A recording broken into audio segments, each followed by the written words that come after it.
चंडीगढ़ में रहने वाली सिमरन कौर को मोतियाबिंद था। कैटरेक्ट का ऑपरेशन करवाना था। वो शहर के एक निजी आई सेंटर गई। वहां ऑपरेशन का खर्च सुनकर उनके होश उड़ गए। प्राइवेट हॉस्पिटल में लेंस का पूरा मेन्यू कार्ड दिया गया था, जहां ऑपरेशन का खर्च 30,000 रुपए से लेकर 1,40,000 रुपए तक था। मायूस सिमरन घर लौट आई। तब उन्हें किसी ने सरकारी हॉस्पिटल में इलाज करवाने की सलाह दी। यहाँ उनका यही काम मात्र 10,000 रुपए में हो गया।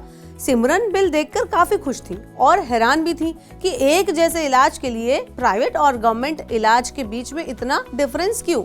सरकारी और निजी अस्पताल के खर्च में इस अंतर को देखकर सिर्फ सिमरन जैसे आम लोगों की परेशानी ही नहीं बढ़ी है, वो ही हैरान नहीं हुए हैं, बल्कि देश की सबसे बड़ी अदालत यानी सुप्रीम कोर्ट भी हैरान है।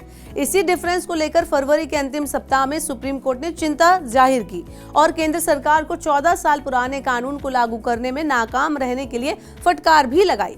बता दें कि सुप्रीम कोर्ट जिस कानून की बात कर रहा है वो कानून है क्लिनिकल स्थापना नियम। इस कानून के अनुसार राज्यों के साथ विचार विमर्श करके महानगरों, शहरों और कस्बों में इलाज और बीमारियों के लिए इलाज के लिए एक मानक दर तय की जानी चाहिए। भारत की आम जनता के लिए भी कोरोना के घाव ताजे ही हैं। इस दौरान निजी अस्पतालों के महंगे खर्च ने काफी सुर्खियां बटोरी थी। तब भी इलाज की लागत तय करने की मांग उठी थी, लेकिन कोरोना का प्रभाव कम होते होते ये मांग भी भीड़ में कहीं खो गई। लेकिन अब सुप्रीम कोर्ट के निर्देशों के बाद फिर चर्चा आम है कि निजी अस्पतालों में इलाज का खर्च सरकारी हॉस्पिटल से कई गुना ज्यादा आखिर क्यों है। हालांकि केंद्र सरकार ने इस बारे में सुप्रीम कोर्ट के सामने अपनी मजबूरी बताई। सरकार ने सुप्रीम कोर्ट को बताया कि उन्होंने इस बारे में राज्यों को कई बार चिट्ठी लिखी, लेकिन उन्हें कोई भी जवाब नहीं मिला। लेकिन सुप्रीम कोर्ट इस जवाब से संतुष्ट नहीं था। सुप्रीम कोर्ट ने कहा कि नागरिकों को स्वास्थ्य सेवा का मौलिक अधिकार है और केंद्र सरकार इस आधार पर अपनी जिम्मेदारी से नहीं बच सकती। अगर राज्य समान अस्पताल शुल्क तय नहीं करते तो केंद्र कानून का इस्तेमाल करे। अदालत ने केंद्रीय स्वास्थ्य सचिव को 1 महीने के अंदर मानक दर अधिसूचित करने के लिए राज्यों के अधिकारियों संग बैठक बुलाने को कहा है। सुप्रीम कोर्ट ने साफ साफ कहा है कि अगर केंद्र सरकार इस मामले का सॉल्यूशन खोजने में नाकाम रहती है तो CGHS द्वारा निर्धारित मानक दरों को लागू करने पर विचार किया जा सकता है। यहाँ बता दें कि CGHS का क्या मतलब है, तो इसका मतलब होता है सेंट्रल गवर्नमेंट हेल्थ स्कीम, जिसमें केंद्र सरकार के कर्मचारियों और पेंशन भोगियों को इलाज की सुविधा मिलती है। यहाँ सभी इलाज के लिए एक दर निर्धारित की जाती है, जिसकी समय समय पर समीक्षा की जाती है।